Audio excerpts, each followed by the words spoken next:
He comes in on Fridays. We love spending time with this guy. He comes through on a magical wave and a rainbow. You can read him in the Marina Times at marinatimes.com, or you can pick up the Marina Times on the street in various places, in various locales around the Bay Area. And he's the culture blaster. That's what he calls himself on social media. Michael Snyder. Hi, Michael. Hey there, Michael. Hey. Hi, Mark. Hi, Brett. Hi, John. Albert, Hal, everybody, Great to see you all here. Al? It's, Hal is the... Hal Gurney. Hal Gurney. Oh, I see. I thought you meant the computer from 2001. No, Hal Gurney, director of the Old Late Show on David Letterman. Wow, that's a deep cut. It's a deep cut. Anyway, guys. Albert, thank you. Yeah, go ahead. I saw the news today, and oh my God, another gigantic asteroid is heading for a close encounter with Earth. Oh, no. It's probably one more half asteroid, if you know what I mean, a flyby. I hear it's 4 times the distance from the Earth to the Moon, so we shouldn't worry. But, I saw Don't Look Up. Oh, come on, man. If this thing gets anywhere near us, Armageddon out of here. You know what I'm saying? Well, I get it. I got what you're saying. Everything is going extremely well. All right. It's been a weird week, man. January 8th marked the birthday of David Bowie, Elvis Presley, and Bill Graham. That's kind of remarkable. Yeah, if there's a bakery in rock and roll heaven, they must have run out of cake. And I kind of imagine Keith Moon jumping out of one of the cakes in a bikini made out of celestial frosting. I don't know why that came to mind. You've got a rich imagination. Thank you. Yeah. We wanted to say goodbye to Ronnie Spector, lead singer of the Ronettes. So sad. The diva of the slums, in a way. She had a wonderful resonant voice, and Be My Baby, Baby I Love You, and of course one of my favorites, Walking in the Rain. She was wonderful, and she lived a long and rich life, and she led a hard life too in some ways. She was pretty much abused by Phil Spector, her producer, and Sven Gali, but we honor her today. Hey, look. That's interesting, by the way. I didn't know that. So you're saying that this guy who oftentimes is given credit for bringing her to life with that wall of sound actually abused her? I understand that he was physically abusive to her. Wow. Okay, go ahead. Anyway, lots of good TV stuff. Am I the only one who was annoyed, though, that Squid Game featured zero calamari? I was, completely upset about that. How dare you? I know. It's terrible. Well, yeah. The Expanse wrapped up 6 seasons with the finale on Amazon today. Fantastic. Already watched it. Really wonderful miniseries. Colorful. Not great, but colorful and entertaining, based on Jules Verne's Around the World in 80 Days on PBS through the BBC, with David Tennant as Phileas Fogg, the man who decides to win a wager back in the late 1800s by going around the world in 80 days. I've been thoroughly entertained. And also, quickly, the Book of Boba Fett has held my interest on Disney+. It's a Star Wars thing starring Timo Morrison as the bounty hunter. Wow. I've really enjoyed that. You're amazing. I don't know how you take all of this stuff in, and how you have time. I jump in. Anyway, let's get to the movies. Yeah, let's jump in. Come on. Hey, that's right in. No problem. Okay. As a sly blends of horror and comedy go, the 5th movie in the Scream franchise that began in 1996 pays homage to the earlier movies with the return of some significant characters and actors that were there at the start. Neve Campbell, Courtney Cox, and David Arquette, and pumps new blood into the proceedings with new actors, younger actors. It works very well. It's funny. It's gory. It's meta upon meta. It honors the first and second movies in the franchise, which introduced this kind of self-satirizing postmodern take on a very familiar genre, and gleefully took on various cliches rampant in slasher movies. The new Scream, no number. So again, it suggests a new beginning, despite the continuation of the earlier saga. It's the best of the series since then, and It's the best of the series since 1996? No, since the first and second films. The third and fourth, I kind of want. I'm trying to forget they ever happened, the third and fourth ones. Right. So we're back in the tidy suburban town of Woodsboro, California. Almost it's a combination of two of our favorite tidy suburban. Oh, so you California. think it's Woodside and Hillsboro? Oh, baby, it certainly is. Say what? Yeah, that that's sounds interesting. Vaguely familiar to you, yeah. So Woodsboro was the scene of horrible serial killings, or many of them, done by killers in ghost-faced masks during the 90s and beyond. So you got a fresh-faced, multi-ethnic group of 21st century high schoolers, and they're now going to be the target of someone with an axe to grind, if you get my drift there. Unfortunately, I got the drift. Yes, these kids are so savvy that they mock the conventions of the stab movies, the fictional films that were inspired by the books written by Courtney Cox's newswoman character, Gail, about her experiences with the original Ghostface killing. So it's so, again, meta upon meta. And a few of the kids argue that the old-time Freddy and Jason movies are ridiculous and preferring what they call elevated horror, like The Babadook, It Follows, Hereditary, movies that I, of course, champion now. And so it's pretty funny. And the pokes at fandom are a hoot.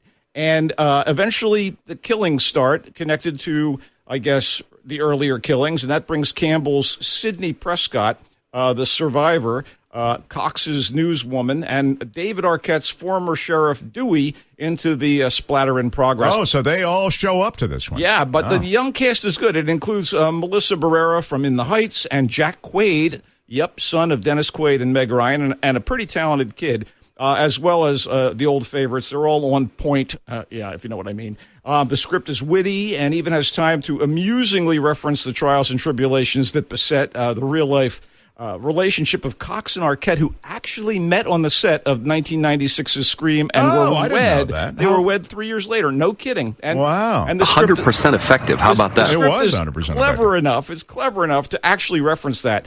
Really? Yeah. And that's cool. Matt Bennett, Olpen, and Tyler Gillette. They're the directors taking the reins from the late, great Wes Craven, who did all the other movies, and they push all the right buttons. And despite being released in this post-holiday movie dead zone, Scream 2022 is a Scream, and I mean both kinds of Screams. Wow, he liked it, Brett. I did. Scream. All right. It's in theaters if you dare, and it's going to be a blast on HD home video when it becomes available. I promise you that.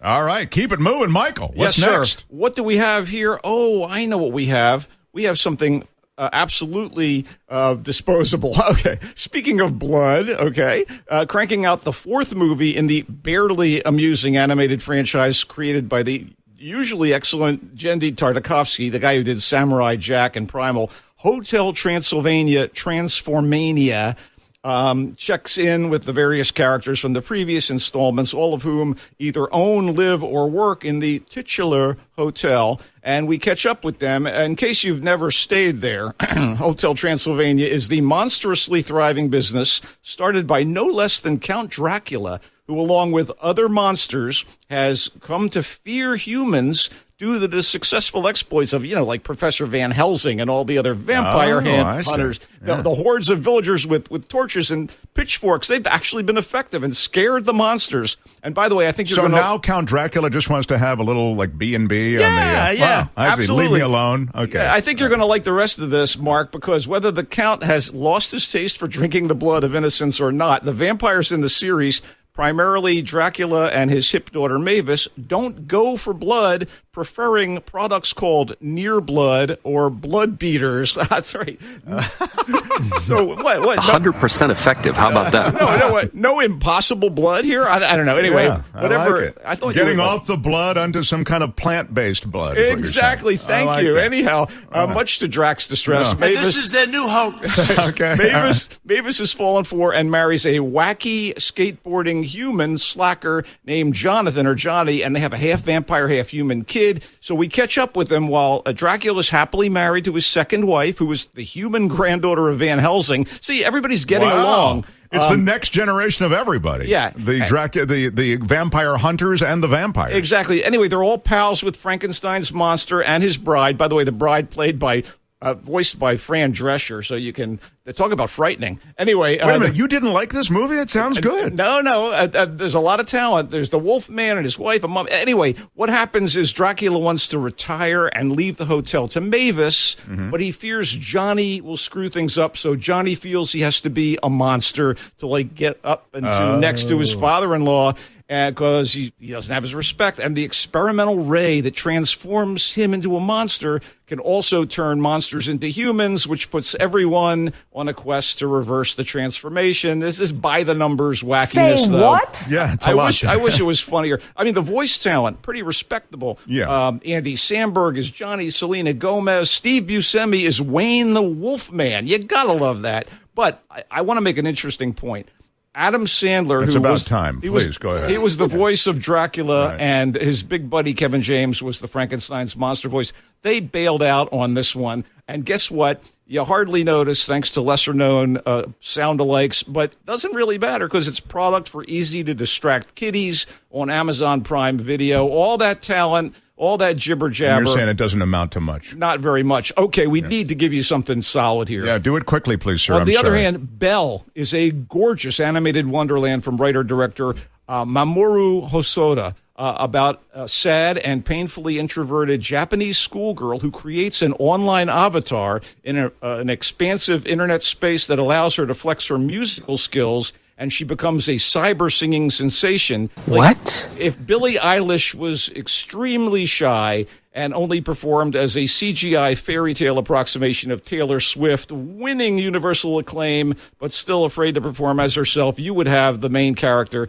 in Belle here. But Belle is much more. It takes on the idea of YouTube and TikTok spawned pop stars, but it also deals with the fickleness of digital fame and cyberbullying, the anger of kids towards one another, the angst of teen romance, the exclusionary aspects of high school cliques, the pain of parental loss, and even child abuse, while drawing on the famous fairy tale that it's referencing in the title, Beauty and the Beast. And it turns out to be very unexpected, and it didn't move me quite as much as Your Name, another great Japanese animated feature, but Belle is beautiful to watch and timely and heartfelt in its plea for kindness, inclusion, and empathy. It's in theaters, specifically at the Roxy in the Mission right now, and it'll eventually be on video, but it's a lovely movie, Belle. Wow, Belle. So he really liked Belle. Belle sounds impressive in so many ways, both thematically and I guess in terms of execution. Yeah, and it is, there's a subtitled version and there's also an English language version. And the music is pretty, as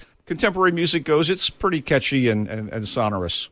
Oh, thank you. That reminds me. Sonorous would be a ding word, please, Chris. And also, please, titular would be a ding word. Hotel Transylvania, Transformania, he really didn't like, even though it's chock full of talent and what I thought sounded like kind of a charming plot. But I guess it just goes awry. Hackery, my friend. It was hackery. Awry might be a ding word, by the way. Scream, though. Michael Snyder, you really like Scream? I did. I was very entertained. And again, this is the dead zone. We expect nothing from our movie. So an imported animated thing like Belle, that's in the early January sweet spot. But Scream was fun, man. It was fun and funny. Wow, awesome. Well, it's really, really cool. So 100% effective. How about that? Okay, so I want to ask you quickly in 30 seconds, Niners, please. You're a huge Niners fan. I'm thrilled and I'm excited. One of the Cumulus sister stations, KNBR, has a few naysayers here and there. One of the guys that hosts in the evenings, he hates Jimmy Garoppolo. How can you hate Jimmy Garoppolo when he cleaned up his mess so beautifully last Sunday? Oh, Lordy, what a great performance. And I'm excited. They're going into the hated Cowboys corral, and hopefully they will take down Dallas with their hard-nosed play. The triple-headed monster of Deebo Samuel, Brandon Ayuk, and George Kittle, along with Jimmy and Elijah Mitchell. I hope that they generate the offense. I know our D is going to come to play. Yeah. I don't think you should apologize for how you feel. I think you wear it. You wear it proudly. I worry about our D, the secondary is what I worry about because of the because as was stated by Michael Short, they have receivers that can light you up. So we'll have to get a pass rush, and that would be the balancing. Nick Bosa and the boys, but Emmanuel is back. The E-Man is back at corner, and I'm happy about that. You can read him in the Marina Times. Follow him on social media as the Culture Blaster. Michael Snyder. Bye-bye, Michael. Farewell. Go Niners. All right.